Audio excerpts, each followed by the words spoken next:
Once upon a time, there lived a young boy named Nonso. His mother was a police officer, feared and respected by everyone around. No one dared to question her, let alone confront her son. Nonso, despite his youthful face and innocent charm, was a notorious thief. He stole without remorse, knowing well that his mother would always shield him from the consequences. She used her authority to silence anyone who tried to speak the truth about her son, covering his wrongdoings with threats and intimidation. Nonso's fingers were quicker than most eyes could follow. He had no fear, no shame, only confidence in his mother's protection. One Sunday, he was caught red-handed trying to force open the offering box behind the altar in church. A young usher saw him and immediately raised the alarm. Dragged before the entire congregation, Nonso sat on the ground, humiliated and silent. Suddenly, the church doors flew open.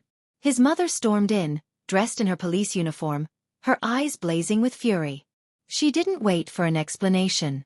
Her boots echoed loudly against the tiled floor as she marched straight to the front. "How dare you?" she barked, pointing an accusing finger at the pastor. "Who gave you the right to disgrace my son in front of all these people?" The pastor tried to speak, but she snapped at him furiously. "Is this how you handle a child? Publicly shaming him like a criminal? You should be ashamed of yourselves." She pulled Nonso up roughly by the arm and glared at the crowd. "To hell with all of you and your church. A bunch of hypocrites." Turning to the congregation, she delivered a chilling warning. "If any of you says a word about what happened here today, I will make sure you regret it." Without another word, she dragged her son out of the church. At home, she didn't mention the theft. Nonso strolled casually into his room as if nothing had happened. He whistled as he kicked off his shoes, laid back on the bed, and pulled out a few crumpled Naira notes he had managed to hide in his pocket before being caught. His mother sat in the living room, her anger still boiling, not over her son's actions, but over what she considered disrespect from the church. "Nonsense people," she muttered. "They think they can lay hands on my only child and walk away free." Just then her phone rang. A call from the station. A dangerous criminal had escaped, and her presence was urgently needed. She grabbed her keys and rushed out without saying a word. Meanwhile, Nonso lay on his bed, thinking of his next move. He needed more money. As he sat plotting, he overheard their neighbor, Mama Chin, grumbling outside about how quickly her water drum had emptied.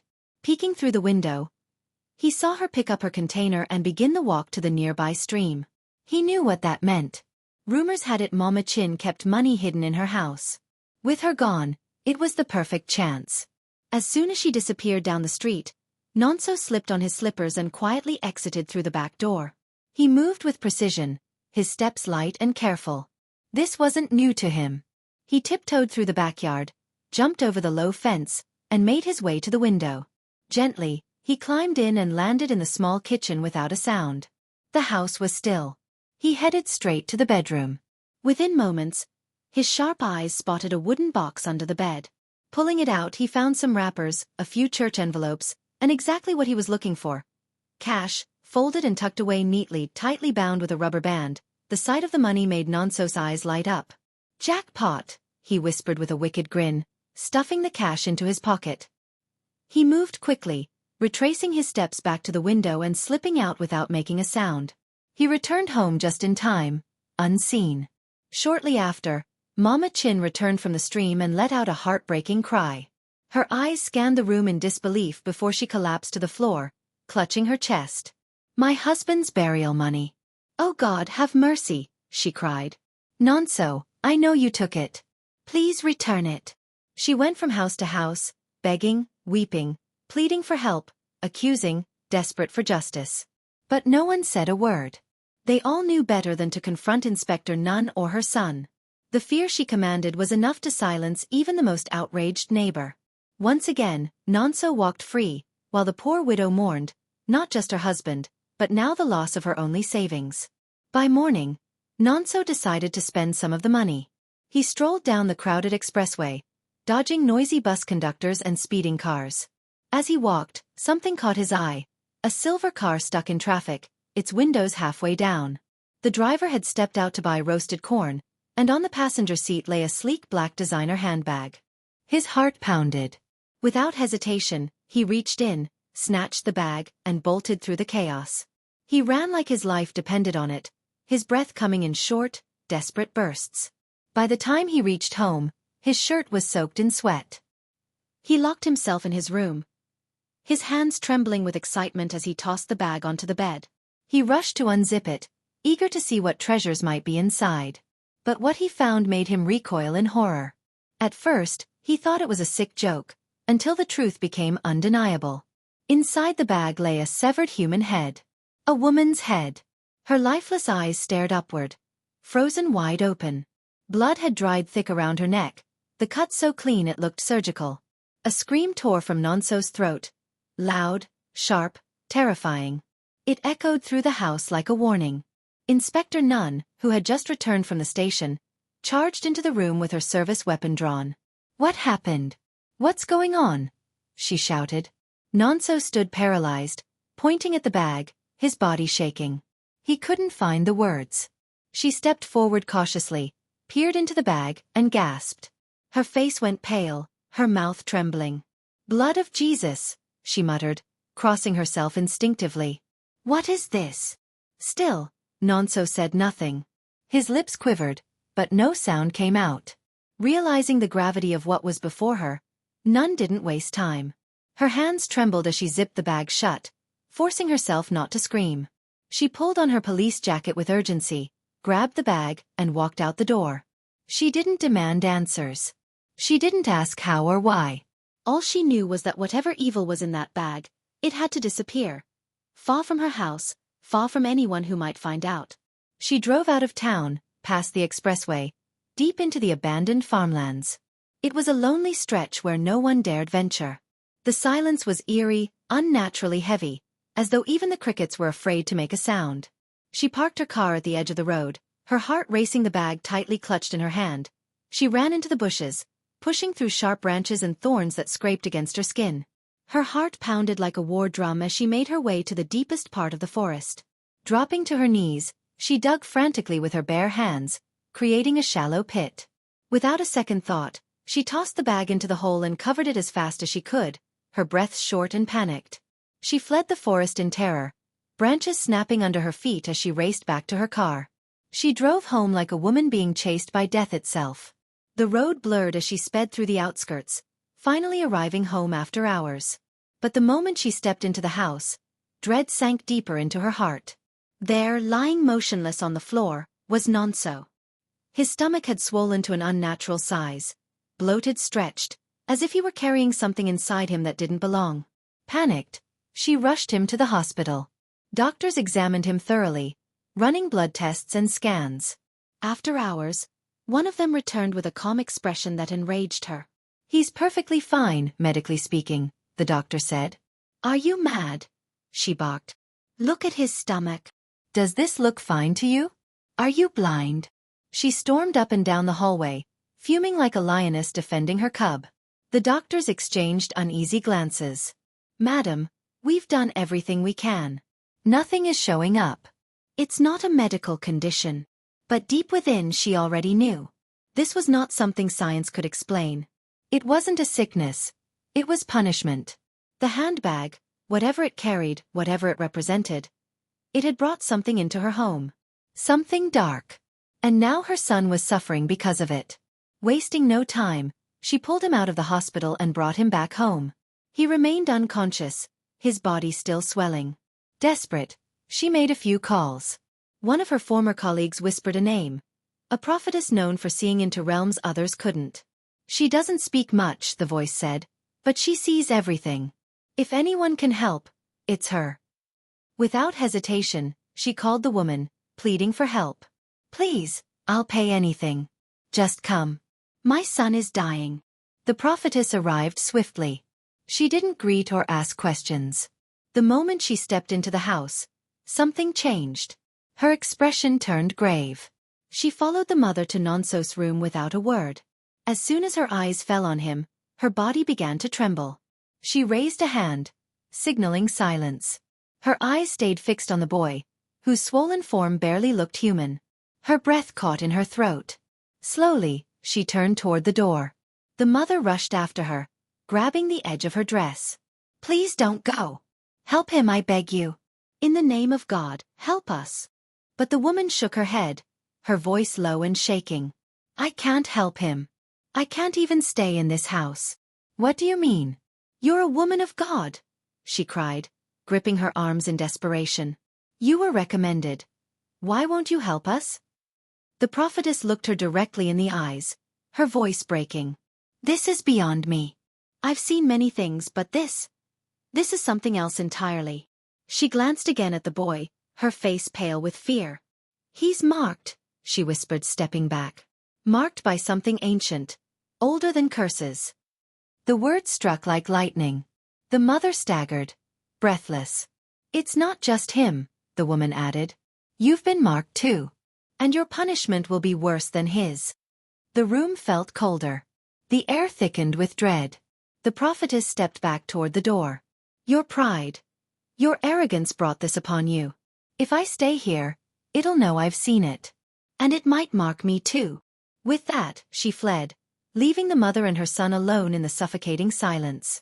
Her final words echoed like a curse. You are marked. And your punishment will be far worse than his. She dropped to her knees beside her son, her heart breaking. The weight of guilt crushed her spirit. Every moment she had defended him, every time she had turned a blind eye to his wickedness, flashed before her eyes. The tears she ignored, the people she threatened, the warnings she silenced, they all came back. That night, the torment began. Her strength drained. Her body grew weaker. She collapsed beside her son, barely able to breathe. Her limbs stiffened, her skin began to decay. She was alive, completely conscious, but trapped in a body slowly rotting from within. She couldn't scream. She couldn't move. Her eyes stayed wide open, forced to watch her unconscious son beside her, his body still swollen, unmoving. For days, she prayed silently. Prayers soaked in pain and regret. She wished someone, anyone, would come searching for her. But no one did. The fear she had planted in her neighbors was now her prison. No one dared knock on her door. No one dared to care. And so she remained, rotting in silence, waiting for mercy. A knock echoed through the house. Slow, steady, and relentless. It persisted for several long moments before fading into silence. She wanted to respond, to call out, to move, but her lips were sealed by weakness. Tears slid down her cheeks as she lay helpless, her gaze fixed on the ceiling, consumed by the dread of her own powerlessness. Then, without warning, the silence was broken. Footsteps. Her eyes widened in alarm. The front door hadn't opened, yet someone or something was inside. She could hear it clearly. Deliberate steps moving through the house. Terror gripped her. She braced herself for the worst, unsure of what would appear in that room, when suddenly a voice called out softly, "Inspector Nene?" Relief washed over her. Someone had come. Someone had finally found her. The footsteps approached, and through the blur of her vision, she saw him.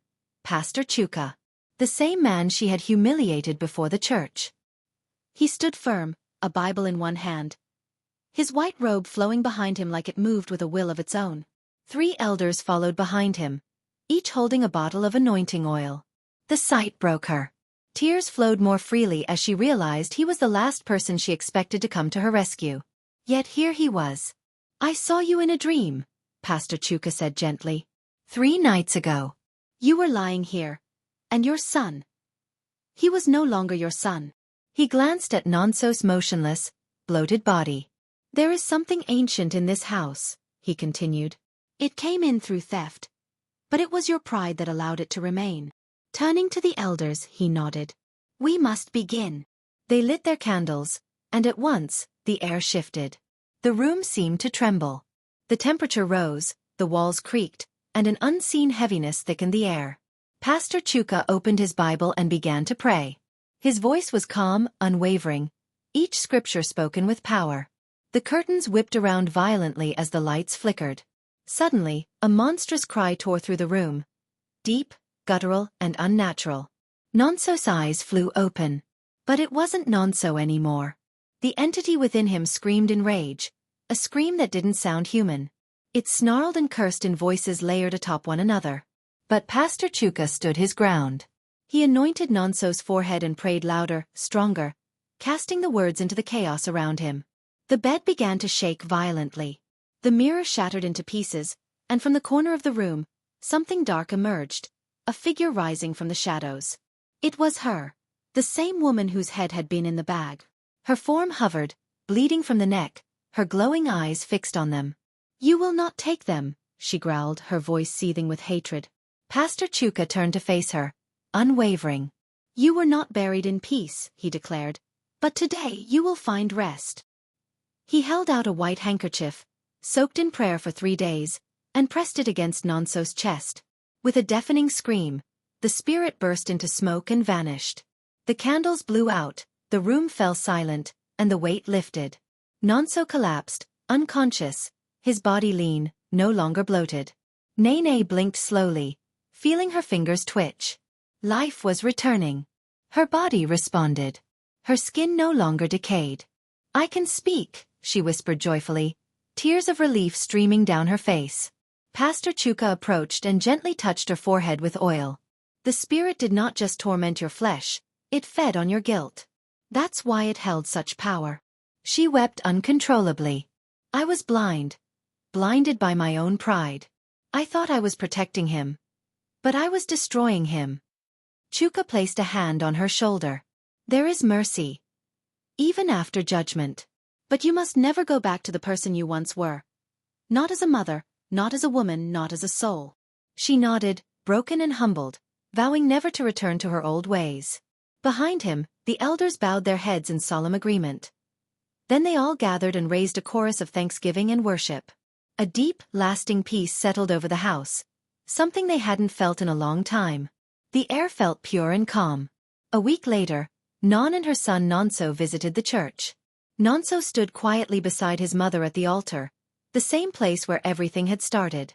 The arrogance that once marked his face was gone. He looked like someone who had stared death in the face and returned, carrying a story too heavy for words. Non stepped forward and held the microphone. Her hands trembled slightly as she faced the congregation. Her voice shook as she spoke. "I came here weeks ago not as a mother, but as a warning. I was proud, arrogant. I let the fear of man rule me, and I let my son become a monster, because of me." She paused, turned to look at her son, then continued. "But God gave us another chance. Through the same people I mocked, through the very pastor I insulted. And today, I stand before you to ask for your forgiveness." The entire church was silent. Then Mama Chin, the widow whose money Nonso had once stolen, slowly stood and walked to the altar. She opened her arms and embraced Non. "I forgive you," she said softly, "and I'm glad you chose to make things right." The church rose in applause. Pastor Chuka wiped away a tear and stepped forward. "Let it be known," he said, "that evil may visit for a time, but when the heart truly repents, God will always fight for the broken." Nonso had learned his lesson. He promised himself never to steal again and began taking steps to make things right. The very next day, he went to Mama Chineer's house, not to sneak through the window, but to knock at her door, head bowed. She opened it and froze, surprised to see him standing there with an envelope in his hands. "I've been saving," Nonso said quietly. "It's not everything I took, but I'll keep working until I pay back all of it." She took the envelope slowly, her hands shaking, not out of anger, but from the overwhelming relief. Then she reached out and embraced him. "I already forgave you, my son," she whispered. From that day on, Nonso changed completely. He returned every item he had ever taken, even the smallest things: pencils, handkerchiefs, toys. If he couldn't find the owner, he placed them in the church offering box. People no longer knew him for mischief but for humility. And whenever someone asked what happened to him, he would simply say, "I died once, but God brought me back." The message from this story is clear. What goes around comes around. Be kind. Treat others the way you want to be treated. Don't let greed drive you to choices you'll regret. Parents, learn to correct your children when they go wrong. Don't defend wrongdoing in the name of love. True love disciplines. True love corrects. What you ignore today, thinking it's harmless, might become the very thing that destroys your child tomorrow. And to every young person, always remember, every action has a consequence. No one escapes the harvest of their deeds. It may not arrive today or tomorrow, but it will surely come. And above all, when mercy finds you, embrace it. When life gives you another chance, use it well. If God pulls you back from the edge, don't go running toward destruction again, because not everyone who visits the grave returns to tell their story. I hope you felt the heart of this story.